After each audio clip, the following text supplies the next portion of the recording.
Bab 54, Rani Han menyerukan rekonsiliasi. Sebagai seorang pria, sulit untuk tidak tertarik dengan pemandangan seperti ini. Imelda melihat tatapan Rian Su, yang tertuju pada dadanya. Wajahnya menjadi lebih merah, tetapi dia tidak merasa jijik. Sebaliknya, dia diam-diam bersukacita dan mendorong dadanya lebih tinggi. Rian Su terbatuk ringan dan berkata, Nona Imelda, seorang pria dan seorang wanita berduaan di ruangan yang sama, itu tidak akan baik untuk reputasi Anda. Imelda Hua berkata dengan hangat, jika itu kamu, saya tidak keberatan. Maksudnya telah diungkapkan dengan sangat jelas, dan Rian Su juga mendengarnya. Kemudian Imelda meraih tangannya dan menekannya ke dadanya. Mendesis. Rian Su segera menghirup udara dingin, Imelda terlalu berani. Saya harus mengakui bahwa sosok Imelda sangat bagus, dan rasanya sangat nyaman. Bahkan jika dia mengenakan pakaian, dia bisa merasakan elastisitas yang luar biasa. Nona Imelda, Rian Su membuka mulutnya dan mendapati mulutnya sedikit kering. Imelda Hua menangis, matanya hampir berair, menatap Rian Su dengan syahdu, menggigit bibirnya dengan lembut, Rian, bawa aku ke kamar. Rian Su menggendong pinggangnya dan masuk ke kamar. Kamar Imelda sangat rapi dan bersih, dan ada sedikit aroma parfum ruangan di udara. Rian Su dengan lembut membaringkannya di tempat tidur, dan ketika dia hendak bangun, dia mencengkeram lehernya. Keduanya begitu dekat sehingga mereka bisa mencium bau napas satu sama lain dengan jelas. Suara Imelda Hua terdengar seperti bisikan, Rian, aku menyukaimu. Kemudian dia menutup matanya, tetapi Rian Su tidak menciumnya, melainkan tersenyum dan berkata, Nona Imelda, sepertinya kamu benar-benar mabuk. Mereka bertemu untuk pertama kalinya malam ini, dan Imelda mengatakan dia jatuh cinta padanya. Itu adalah pengaruh alkohol murni, dan ini sama sekali bukan cinta. Imelda Hua menggelengkan kepalanya dan berkata, saya tidak mabuk, saya. Namun, begitu dia mengucapkan kata-kata ini, ekspresinya tiba-tiba berubah dan dia membuka mulut untuk muntah. Rian Su segera membantunya berdiri dan segera membawa tempat sampah dan meminta Imelda Hua untuk muntah ke tempat sampah. Begitu dia muntah, suasana ambigu pun hilang. Rian Su menepuk punggungnya dengan lembut, dan setelah dia selesai muntah, dia berkata, istirahatlah lebih awal. Imelda Hua dengan cepat mengangkat kepalanya, tetapi Rian Su sudah meninggalkan ruangan. Dia membuka mulutnya, mencoba membujuk Rian Su untuk tetap tinggal, tetapi dia tidak bisa berkata apa-apa. Sesaat Imelda Hua ingin menangis tetapi tidak mengeluarkan air mata. Rian Su keluar di jalan dan menghela nafas lega.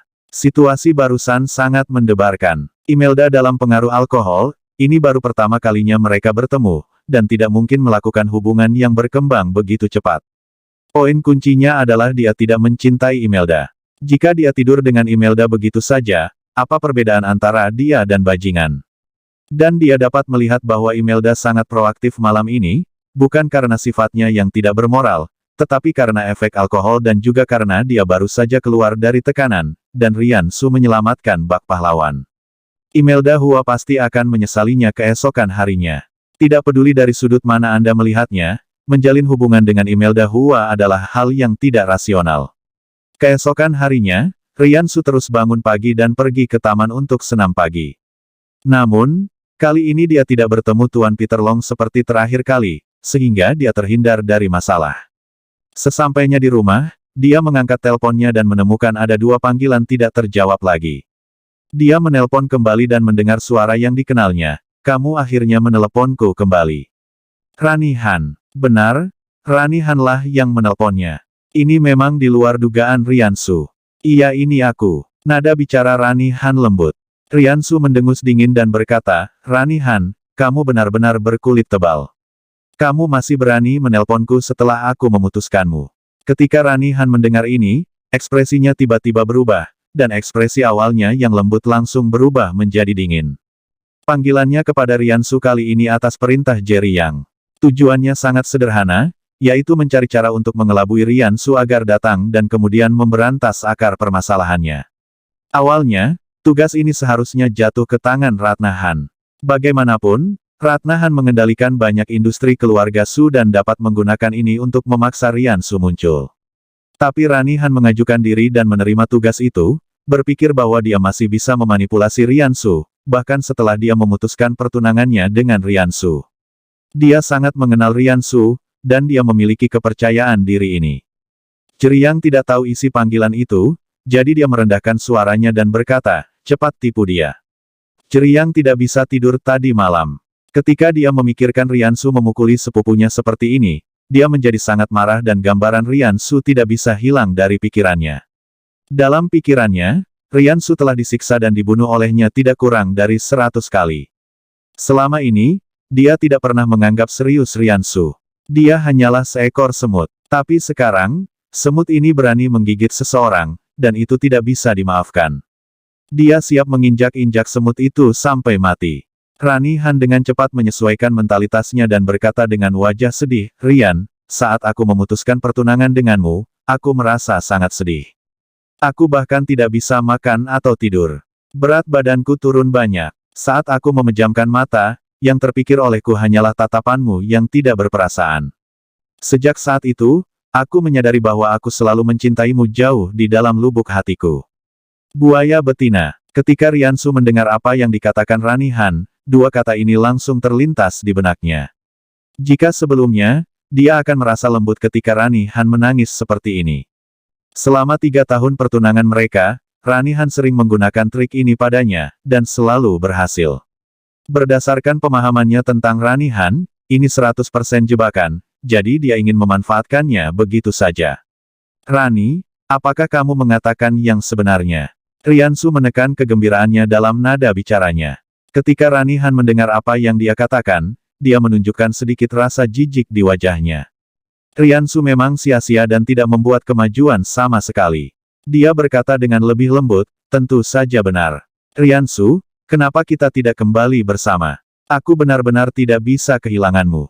Ceriyang di samping mengacungkan jempol pada Rani Han dan memuji kemampuan akting Rani Han yang luar biasa. Sudut mulut Rani Han terangkat, merasa sangat bangga.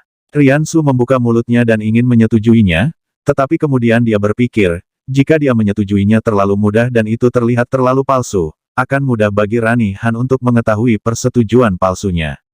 Jika Anda ingin berakting, maka lakukanlah keseluruhan rangkaian. Jadi dia terdiam beberapa saat dan berkata, Rani, berhentilah berpura-pura. Kamu sama sekali tidak mencintaiku. Kamu pasti merencanakan suatu konspirasi. Aku tidak akan mempercayaimu. Setelah mengatakan itu, Riansu langsung menutup telepon. Segera, Rani Han menelepon lagi, mengatakan segala macam pengakuan. Untuk bertindak secara realistis, dia bahkan mencubit dirinya sendiri dengan keras hingga membuat dirinya menangis.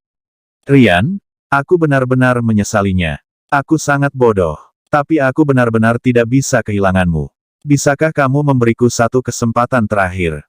Kata Rani Han dengan air mata berlinang. Riansu tetap diam. Tampaknya dia telah dibujuk, tetapi nadanya tidak lagi sekokoh sebelumnya. Sebaliknya, dia berkata dengan sedikit lebih gemetar, aku tidak percaya padamu, kamu terlalu banyak berbohong padaku, sudah berkali-kali. Ketika Rani Han mendengar suara gemetar Riansu, matanya langsung berbinar. Jadi dia meningkatkan kekuatannya, aku bersumpah, kali ini aku serius. Sebelumnya, kamu selalu ingin menjalin hubungan lebih intim denganku. Sekarang, aku bersedia memberikan tubuhku kepadamu. Riansu akhirnya menjadi bersemangat. Benarkah? Bodoh, tentu saja itu benar. Oke. Riansu berkata dengan nada gemetar, di mana kamu? Aku akan segera mencarimu. Rani Han berkata dengan malu-malu, aku di sebuah villa, aku akan kirim alamatnya, cepat kemari. Ngomong-ngomong, jangan beritahu siapapun, datang ke sini sendiri, aku sedikit malu. Oke, aku akan pergi ke sana sendiri, tunggu aku. Setelah menutup telepon, kegembiraan di wajah Riansu segera menghilang, dan sudut mulutnya sedikit terangkat, memperlihatkan sedikit cibiran. Bersambung.